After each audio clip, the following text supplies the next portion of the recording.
BFM Patrimoine, l'émission 100% placement sur BFM Business. Bonjour Jean-François Filiatre. Bonjour Cédric. Le directeur éditorial de Marché Gagnant, quel est votre sujet? De quoi parle-t-on cette semaine? Eh bien, pour commencer, je voudrais vous parler de Swoon. Swoon, c'est une fintech lilloise qui s'est présentée au début un peu comme étant une néobanque qui proposait à ses clients des comptes de paiement avec une carte bancaire et qui proposait aussi un livret à 3% de rémunération brute. Je ne veux pas faire mon maître Capello avec la concordance des temps, mais si vous dites proposait, c'est que c'est pas... C'est que ça sent pas bon. Effectivement, depuis juillet, la société Swoon a été mise en liquidation judiciaire. Alors, si visiblement les clients n'ont pas eu de difficultés pour récupérer leur argent sur le compte de paiement qui en fait était traité par un autre établissement, tel n'a pas été le cas pour les détenteurs de livrets. Hier, dans une tribune chez nos confrères de Moneyvox, une interview, pas une tribune, chez nos confrères de Moneyvox, qui ont beaucoup suivi ce dossier-là, le fondateur de cette start-up demandait du temps aux épargnants. Il leur disait pas 10 ans, mais en tout cas, il essayait de leur laisser l'espoir de récupérer leur argent qui, en réalité, a été prêté à des entreprises. Vous avez donc envie de nous alerter sur les risques qui pèsent sur notre argent, qui sont... argent qui serait dans des fintechs? Pourquoi dans les fintechs? Cédric, petite question. L'hypothèse d'une activité économique ou d'une vie quotidienne bouleversée par un virus vous paraît-elle une hypothèse envisageable? Évidemment, puisque c'est ce qu'on vient de vivre. Bon, ok. Est-ce que vous m'auriez répondu la même chose si je vous avais posé la même question il y a 3 ans? Ah, peut-être pas. Voilà. En fait, vous voyez, c'est toujours la même chose. On réfute certains scénarios et on finit par les accepter une fois qu'on les a devant les yeux. Alors chez Marché Gagnant, vous le savez, nous on aime bien analyser les risques extrêmes. Pourquoi? Parce que ça permet de prendre les bonnes décisions, pas forcément de les éviter, mais surtout ça permet d'éviter d'être, si vous me permettez l'expression, dans la mouise quand le problème se produit. Alors pour définir par exemple le poids des actions dans son patrimoine, eh bien on part de l'hypothèse que non pas on va gagner beaucoup d'argent, mais que l'on va pouvoir perdre 39% sur cette poche action. Alors, la question du jour, en fait, c'est est-ce que Choupinette, ma copine Choupinette, peut facilement avoir des outils pour s'assurer de la qualité de son intermédiaire financier? Alors, quelle était votre réponse dans le cas de Swan? Alors, Swan s'est présentée déjà comme une néobanque, ce qu'elle n'était pas. Alors, au passage, l'ACPR, le gendarme de la banque et de l'assurance, a ressorti au mois d'avril une note sur l'usage de ce mot. Je cite l'ACPR. En France, le mot banque correspond à une notion définie par le Code monétaire et financier. Il est très important pour maintenir la confiance des citoyens dans le système bancaire de ne pas utiliser ce terme à mauvais escient. Alors, Swoon a aussi utilisé le terme livret à mauvais escient, puisqu'en réalité, le produit qui était derrière, c'était plus du crowdlending. Bon, mais ils avaient des agréments pour être là? Excellente question, Cédric. Est-ce qu'ils avaient des agréments? On ne cesse de nous dire qu'il faut regarder ça. Alors, je l'ai fait. J'ai suivi le manuel du parfait consommateur qui suivait à la lettre les instructions que nous donnent les autorités pour ne pas se faire avoir. Et je peux vous dire la chose suivante pour avoir testé les choses en pratique, c'est que les recommandations, elles sont fort sympathiques, mais en pratique, elles sont totalement inexploitables pour les particuliers. Alors, mince. Les agréments, ils sont dans des listes. Mais comme on a une multiplicité de statuts, eh bien, ces listes, on les trouve à plein d'endroits différents. Alors, l'occasion, en fait, de découvrir que derrière notre petite start-up lilloise, eh bien, il y a en fait 2 structures. L'une qui s'appelle Swoon, qui a été mise en liquidation judiciaire, et l'autre qui s'appelle Financière de garantie. Alors, si je vais sur le registre de Régafi, je vais trouver l'une. Si je vais sur le registre de l'Orias, je vais trouver l'autre. Et à ce stade, de manière très simple, je pose 2 questions.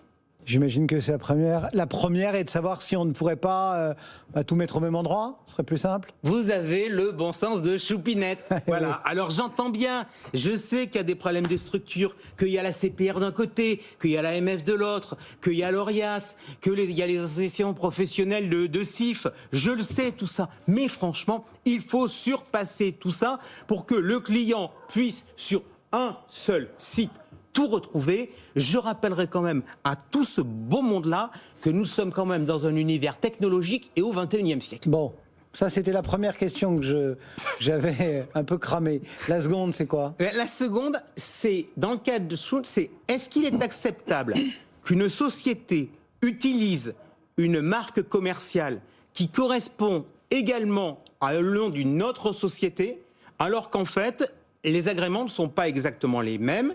Question, est-ce qu'il n'y a pas en pareille situation un risque de tromperie de la clientèle ?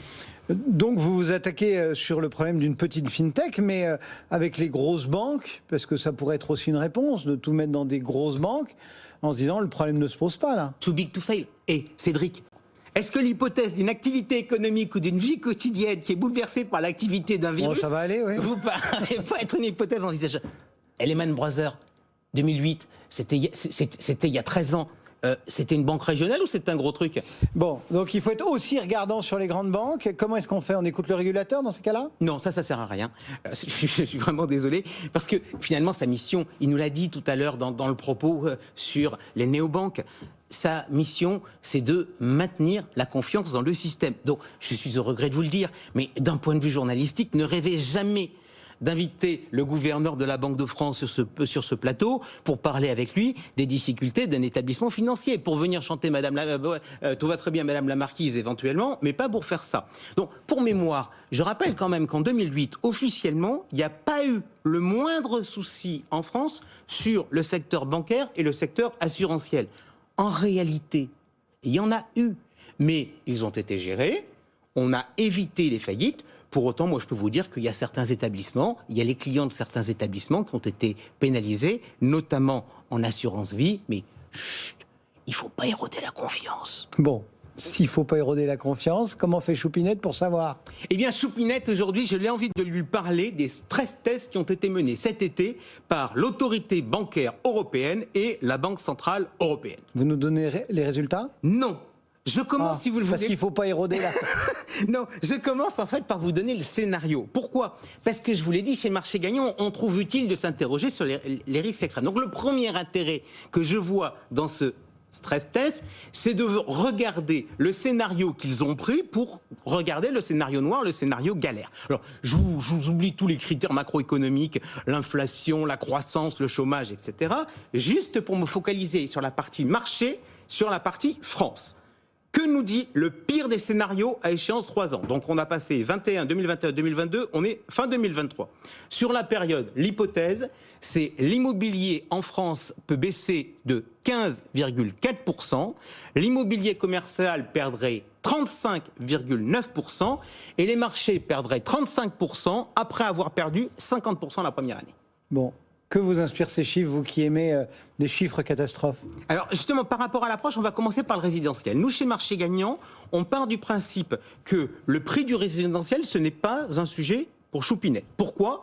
Parce que le résidentiel, c'est avant tout sa résidence principale et qu'il faut l'analyser non pas comme une valeur patrimoniale, mais comme une valeur d'usage. Donc en fait, la question, le risque sur l'immobilier résidentiel, c'est de ne pas pouvoir payer ses charges et de ne pas pouvoir payer ses crédits, bref, de ne pas pouvoir l'occuper. Et vous voyez bien qu'en fait, là, on est plus en train de parler de capacité d'épargne de précaution que de prix de l'immobilier.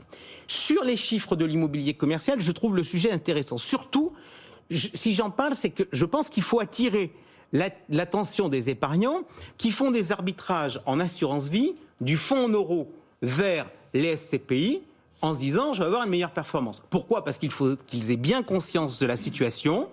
En pratique, on met face à face des produits qui ont des niveaux de risque et qui sont totalement différents. Donc on a parlé du résidentiel, du commercial, la bourse, moins 35%. Ouais, là, schématiquement, nous, on n'a pas exactement les mêmes chiffres, mais malgré tout, on est dans la même approche. Je rappelle que nous, on est à 39%. Dans la crise boursière de 2020, elle a été violente. On n'a jamais été sous les 39% de pertes sur un an. Ouais. Je peux comprendre le moins 50%. Juste petite différence, dans le scénario de la BE et de la BCE, on est sur un schéma où on baisse plus que ce qu'on envisage, mais où derrière on remonte, alors que nous, chez Marché Gagnant, on envisage qu'une année de gadin puisse être suivie par une autre année de gadin, ce qu'on pourrait appeler le double effet qui se coule.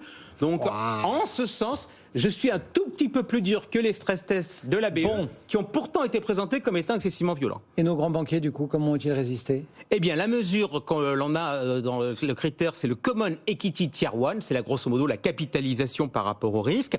Début de la période, il y a 4 établissements qui se distinguent, notamment la Banque Postale, qui est à plus de 20. Il y a aussi le Crédit Agricole, le Crédit Mutuel et BPCE. Vous noterez que ce sont grosso modo les mutualistes. Les bancaires cotés sont en dessous. Après les stress tests dans le scénario noir, la Banque Postale se prend quand même un joli gadin, puisque leurs fonds propres passent de 20 le ratio passe de 20 à 11. Globalement, toutes les banques reculent de 4 à 6 et in fine, on a HSBC qui est à 5,9 et la Société Générale qui est à 7,5. Bon, et c'est bon ces niveaux ? Eh bien, je vais vous dire, c'est très difficile de répondre parce que, en réalité, les exigences réglementaires diffèrent selon les établissements. Bon, donc au final, après ces 10 minutes passées ensemble, Choupinette peut toujours pas savoir. Eh bien voilà, si vous arrivez à cette conclusion, c'est que vous avez parfaitement compris, la démonstration était limpide. Choupinette ne peut pas vraiment savoir. Alors, comme elle ne peut pas vraiment savoir, elle a deux solutions. Soit elle fait une confiance aveugle en considérant que le problème n'existe pas, soit elle a conscience du problème et elle prend la seule décision possible, considérer que la diversification de ses fournisseurs est une règle à respecter impérativement pour ne pas mettre tous ses œufs dans le même panier. C'est l'occasion pour moi de rappeler l'une des règles de base de marché gagnant. C'est on a une banque pour ses dépôts, son argent au quotidien et son épargne de précaution. Et pour ses investissements, on a d'autres investissements, d'autres établissements. Non seulement ça permet une diversification des risques, et en plus c'est un truc très marrant, ça facilite le suivi pratique. Ah oui, la gestion de ses comptes. Eh oui. Jean-François Filiat.